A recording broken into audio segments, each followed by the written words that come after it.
Hey there, I'm George. Looking at the effort you put in to reach me, you seem to be as passionate as me about this project.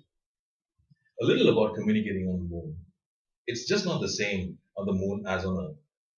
The one very basic reason for it, sound cannot travel through the vacuum of space.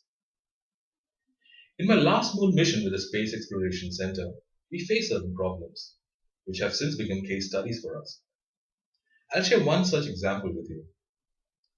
One of the members of the moon exploration team had borrowed a colleague's helmet for a short exploration training. In the middle of the training, they were hit by a sudden solar flare which disrupted communication as well as separated him from the group.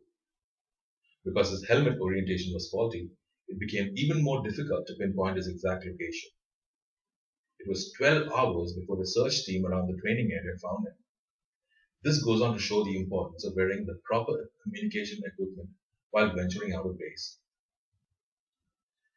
The communication equipment is essentially the suit with the devices in the helmets which convert sound waves from voice into radio waves and transmit it to the ground or other astronauts in space. Radio waves are a form of electromagnetic radiation analogous to visible light and therefore can propagate through a vacuum. Any inbound or outbound communication happens to the communications carrier assembly, which we call CCA, or Snoopy cap, a fabric hat fitted with microphones in the ear area for listening and boom microphones in front of the mouth for speaking. These caps are worn under the helmet and visor that surround an astronaut's head.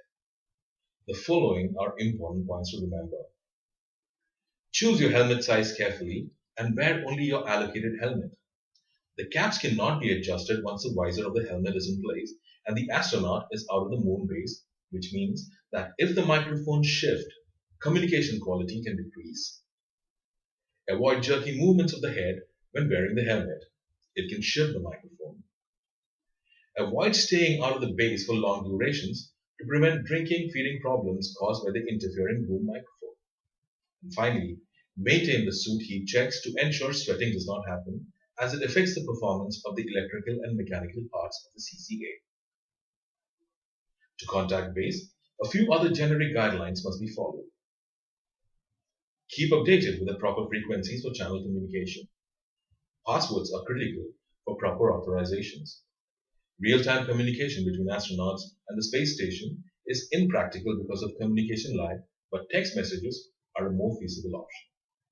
In case you'd like to know more about any of these subjects, please feel free to connect with me on Facebook. Thank you very much for watching, and cheers.